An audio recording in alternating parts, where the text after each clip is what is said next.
killers of destiny. Dealing with killers of destiny. It's not enough to have a destiny. It's not what having a destiny is not what it requires to become a success. When there is a destiny, there is a value. And when there is a value, there is a contention. Everything that has value is worthy of contention. Everything that has value comes against opposition. You will not struggle yourself with a tree that is on the wayside that has no fruit. For when a tree begins to bear fruit, it begins to draw attention. And everything that draws attention carries the quality of value. I've said so many things in a hurry, and you were able to pick it. Now let me say a few words that you can pick again. I said, a destiny, every destiny simply means a good portion of value. And every value has these following qualities. Every value has what it takes to provoke attention. Behind every value, there is attention. And behind every value, there is contention. Whatever has no value has no attention. You may not be able to count the number of mad people you see on the road simply because the value of their mind is gone. Whatever they do on the road will not move you. But you will give a different reaction when you see a man well dressed on suit like myself who begins to misbehave on the way. You wonder, what is he doing? Because his appearance suggests that he's a man of at least token or bunch of value. Value draws attention. And because value is a treasure that is desirable, it gives room for contention. And I earlier said, when a tree has no fruit, you will not recognize that you passed a tree.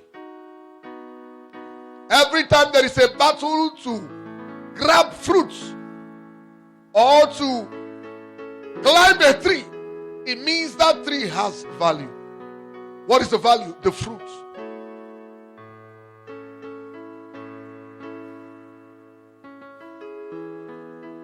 The battle of the enemy against the believer is the battle of destiny.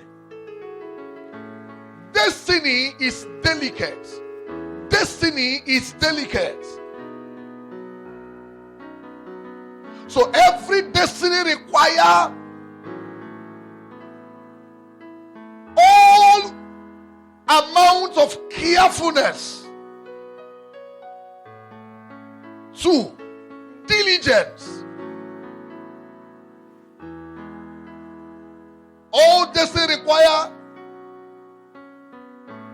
all amount of carefulness, diligence, and application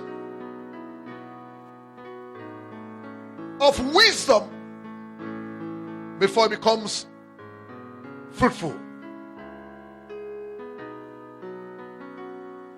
When a tree is at the leaf production level, it's only good for shelter, but it's not good for consumption.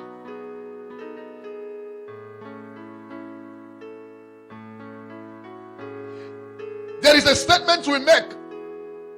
In that statement, it has become a defense for all manner of complacency and carelessness, even in the family of believers. And I want to tell you that statement is always correct. We say destiny delayed cannot be denied. It is not always true. Friends and brethren, it's not always true. I've told you the story of a great man, wise man in a city, who rules a city by his wisdom.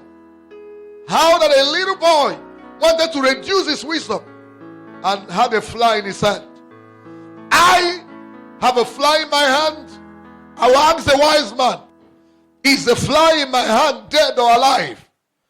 If he says dead, I'm going to let the fly go. If he says it's alive, I'm going to kill the fly in my hand and bring it out to the people. He was thinking that it was in the man's hand to determine what his destiny becomes. It is the purpose of God and the will of God to give you a destiny. It is the responsibility of a man to work out his destiny. Write it down. It is the will of God to give you. Your destiny is a proposal from God. Your fulfillment is a responsibility by you. Your destiny is a proposal from God. It is a promise. It is a proposal from God. But the manifestation is a responsibility required of you.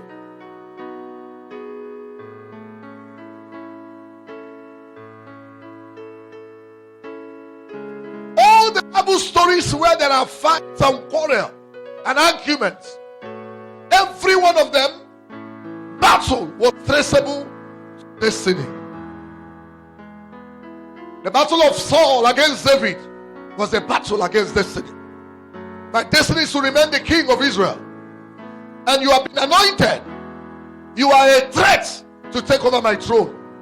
Such was the opinion of Saul. Why? All in the name of the battle of destiny.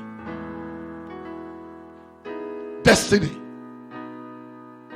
The battle of Jesus with Satan at the wilderness was a battle of destiny. Devil had a destiny which he has obtained. The kingdoms of the earth were in his possession. And when he told Jesus, bow down to me, I will give them to you, he was not bluffing. His temptation was genuine. And that's why Jesus did not ignore it. Jesus did not go silent. He had to produce a response. What was the destiny? He was in charge, and Jesus was coming to liberate all men that will come behind him, becoming the first fruit of every living creation. And for that reason, Satan said, I will not allow him to have a successful 40 days at the wilderness. For if he does, it becomes a threat to my destiny. And then Satan came. When devil or Satan came to tempt Eve and Adam at the Garden of Eden, Satan was not trying to destroy the works of God.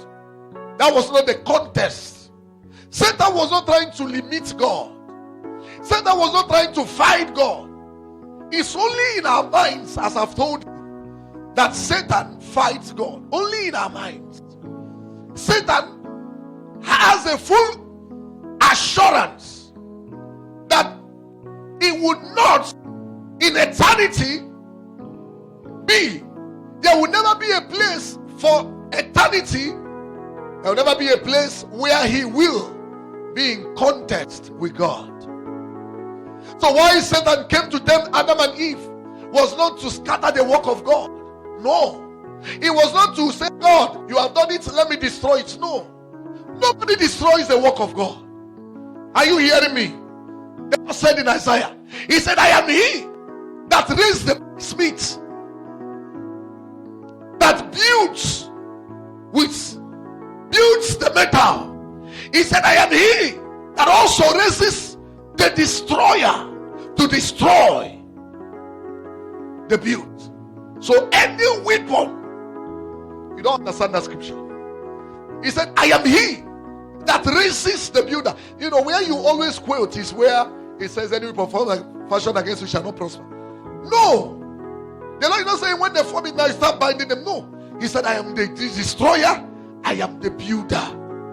So because I am the destroyer, I am the builder. Mua Gigi.